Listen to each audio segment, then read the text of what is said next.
ಆತ್ಮೇರೆ ನಮಸ್ಕಾರ. ನಾನು ನಿಮ್ಮ ಖಾಸಿಂ ಮಲ್ಲಿಗೆ ಮಡುವು. ವಾರಕ್ಕೊಂದು ಕಗ್ಗ ಈ 193ನೇ ವಾರದ ಸರಣಿಗೆ ಆತ್ಮೀಯ ಸ್ವಾಗತ. ಮನೆ ಗುಂಡಪ್ಪನವರು ಏನು ಹೇಳ್ತಾ ಇದ್ದಾರೆ ಬನ್ನಿ ಕೇಳೋಣ. ಸೆಳೆಯುತ್ತಿರ್ಪುವುದೊಂದು ಹೊರ ಬೆಡಗಿನೆಳೆಗಳೆನ್ನೊಳಗಿನ ಸುವೆಲ್ಲವನು ಕಟ್ಟಿ ನಿಂಬಿಗಿದು ಎಳೆದಾಟವೆಂ ಋಣಾಕರ್ಷಣೆಯೋ ಸೃಷ್ಟಿ ವಿಧಿಯೊಳ ತಂತ್ರವೋ ನೋಡು ಮಂಕುತಿಮ್ಮ. ಸೆಳೆಯುತ್ತ ಇರ್ಪುದು ಅದು ಒಂದು ಹೊರಬೆಡಗಿನ ಎಳೆಗಳು ಎನ್ನ ಒಳಗಿನ ಹಸು ಎಲ್ಲವನು ಕಟ್ಟಿ ನಿಂಬಿಗಿದು ಎಳೆದಾಟವೆಂ ಋಣ ಆಕರ್ಷಣೆಯೋ ಸೃಷ್ಟಿ ವಿಧಿಯ ಒಳತಂತ್ರವೋ ನೋಡು ಮಂಕುತಿಮ್ಮ. ಬೆಡಗು ಆಕರ್ಷಣೆ, ಹಸು ಪ್ರಾಣ, ಋಣಾಕರ್ಷಣೆ ಪೂರ್ವಕರ್ಮದ ಸೆಳೆತ.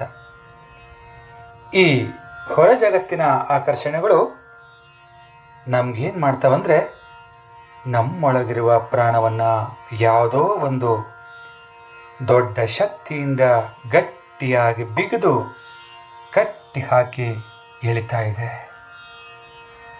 ಅದೇನು ಎಳೆದಾಟನೋ ಅಲೆದಾಟನೋ ಅಥವಾ ಪೂರ್ವ ಕರ್ಮಗಳ ಆಕರ್ಷಣೆಯೋ ಅಥವಾ ಈ ಜಗತ್ತಿನ ಸೃಷ್ಟಿ ನಿಯಮದ ಒಳತಂತ್ರವೋ ಎನ್ನುವಂಥ ಈ ರೀತಿಯ ಪ್ರಶ್ನೆಗಳಿಗೆ ನಮಗೆ ಉತ್ತರವೇ ಇಲ್ಲವಾದರೂ ಇವುಗಳನ್ನು ನಾವೇ ಪರೀಕ್ಷೆ ಮಾಡಿ ನೋಡಿದಾಗ ನಮಗೆ ಉತ್ತರ ಸಿಗಬಹುದು ಅಂತೇಳಿ ಮಾನ್ಯ ಗುಂಡಪ್ಪನವರು ನಮಗೆ ಇಲ್ಲಿ ಆದೇಶವನ್ನು ಮಾಡ್ತಾರೆ. ಸ್ನೇಹಿತರೆ, ನಿಜ ಅಲ್ವಾ ಸ್ನೇಹಿತರೆ?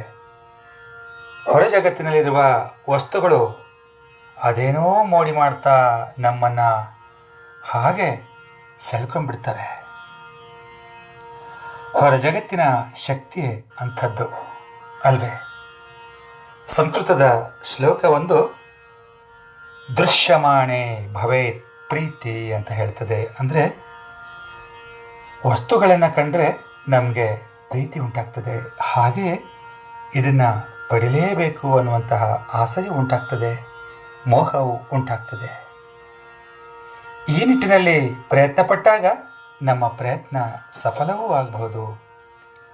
ಅದು ಸಿಗಲಿ ಬಿಡಲಿ, ಒಟ್ಟಿನಲ್ಲಿ ಆಕರ್ಷಣೆಗೊಳಗಾಗ್ತವೆ, ಆಸೆ ಪಡ್ತೇವೆ, ಆ ಮೂಲಕ ಸಂತೋಷವೂ ಉಂಟಾಗ್ತದೆ.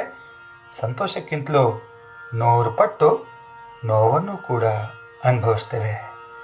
ಆದರೆ ಈ ಆಕರ್ಷಣೆ ಯಾಕೆ, ಅದರಿಂದ ನೋವನುಭವಿಸೋದು ಯಾಕೆ ಅನ್ನೋದೇ ಈ ಕಗ್ಗದ ಮೂಲ ಮಂತ್ರ ಅಂತ ಹೇಳ್ತಾ ಈಗ ಕೇಳೋಣ ನನ್ನ ರಾಗ ಸಂಯೋಜನೆಯ ಈ ಕಗ್ಗವನ್ನು.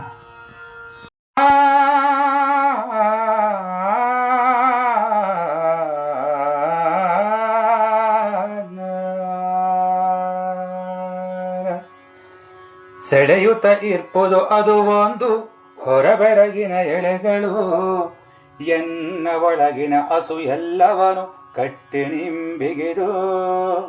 ಸೆಳೆಯುತ್ತ ಇರ್ಪುದು ಅದು ಒಂದು ಹೊರಬೆಡಗಿನ ಎಳೆಗಳು ಎನ್ನ ಒಳಗಿನ ಹಸು ಎಲ್ಲವನು ಕಟ್ಟಿ ನಿಂಬಿಗಿದು ಎಳೆದಾಟವೆಂ ಋಣ ಆಕರ್ಷಣೆಯೋ ಸೃಷ್ಟಿ ವಿಧಿಯ ಒಳತಂತ್ರವೋ.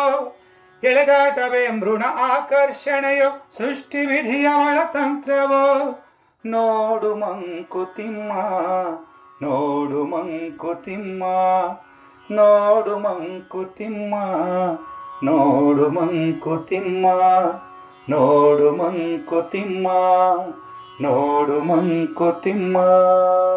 ಧನ್ಯವಾದಗಳು. ನಮಸ್ಕಾರ.